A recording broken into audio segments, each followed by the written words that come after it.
Hello guys, it's Ryan Ho back with another video. Today I want to review the ATH MSR7B. I don't know why they make the name so hard, but they do. I wish they would just call it something normal. But yeah, so this is a lightweight portable headphone that comes in at $250 by Audiotechnica. It's a pretty good headphone. It sounds really good. There's some issues I have with it, and I'll go over it. And yeah, if you guys haven't liked and subscribed yet, please do, because it helps my videos out. And comment down below if you have any questions. I'd be happy to answer. And yeah, let's get on with the review. So the first thing about this headphone is if you move it, you can kind of hear it. It's kind of creaky.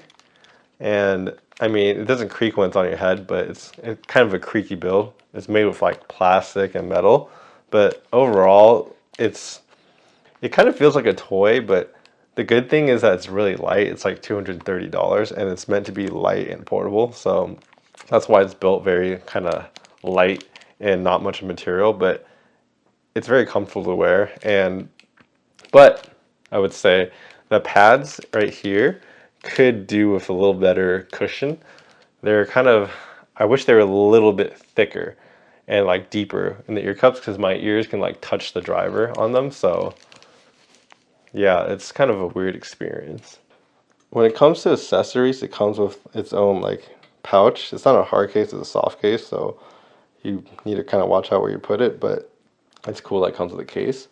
And then it comes with two cables. So this is a 3.5 millimeters, so just the normal type of cable you would stick into any, iPhone or something.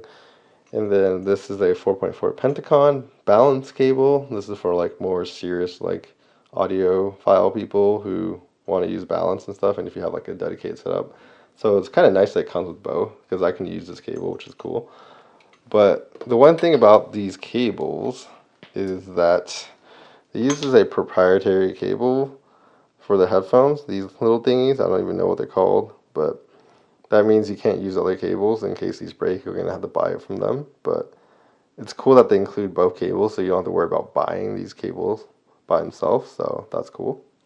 Anyways, so besides the build, let's talk about the sound. So the sound quality of these headphones, I think the technical like performance of the drivers are actually pretty good.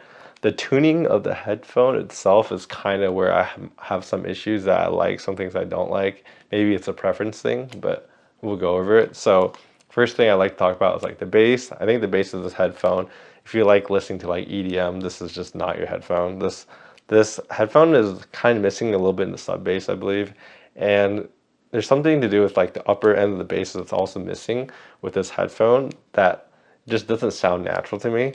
And when we talk about like the mids as well, which is like, vocals and instruments and stuff like that, this thing has kind of a forward presentation. So if you like vocals a lot, I think I would recommend this headphone.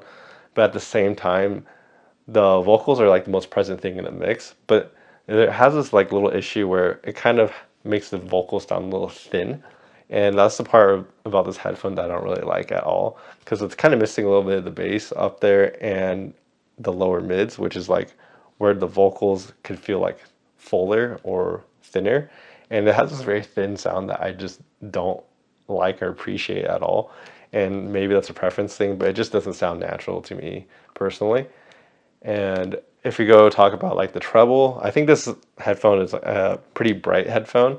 And the treble reason, which is like where, the S's and T's, those like higher notes are, it's a lot more enhanced than other headphones I listen to, which I think it helps with the headphones sounding more detailed than some headphones I've listened to, because it kind of enhances those sounds so they stand out more to me. So when I'm listening to it, I actually hear more of this that I never really noticed before, because it stands out so much.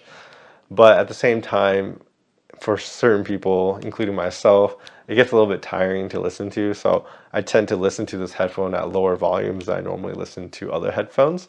And yeah, I found that kind of the drawback of like its enhanced treble, which more perception of detail type of thing. So like I said, it's a preference thing. I think I like a little bit more like neutral or warmer headphones is what people like to call them. All right, so let's do some comparisons. So right here I have the HyperX Cloud Alpha. It's like $100 gaming headphone. and this is $250. So it's not really a fair comparison.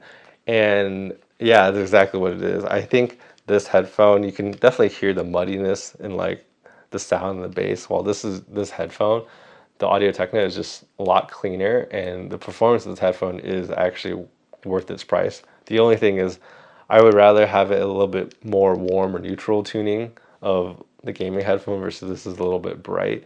And like I said earlier about like the vocals sounding a little thin as well.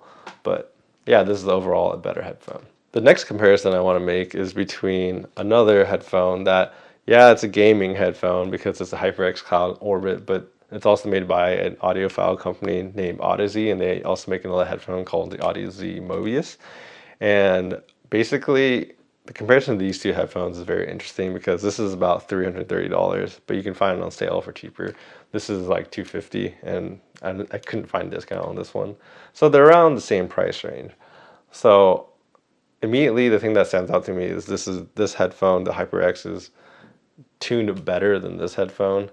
And when it comes to just like the technical performance of like the driver and stuff, this is also better. So for me, unless you want a really portable headphone, I think this headphone is better.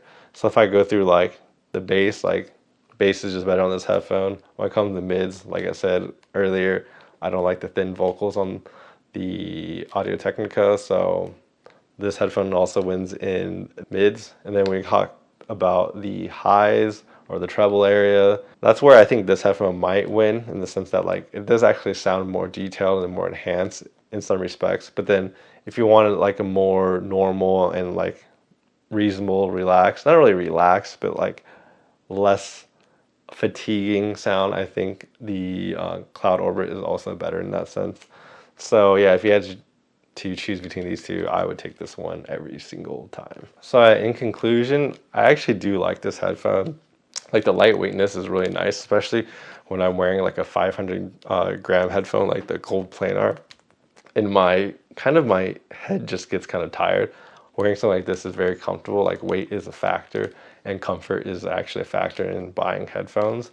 And the actual like driver performance is really good. Like I tried EQing it to sound normal, and it can sound normal and sound really great if you wanted to do that. Obviously, I don't like recommending products to say you should buy it and then EQ it, just rather than just buying something that sounds better, like I don't know, the HyperX Cloud Orbit. But it can be done. And yeah, overall, I think the tuning's not for me, but maybe for certain people, they like that more vocal, like crispy thinness to it, and that higher treble region, like more bright headphones. That this headphone would be for them. And yeah, please like and subscribe down below. It really helps my videos out. And I will see you guys next time. Bye-bye.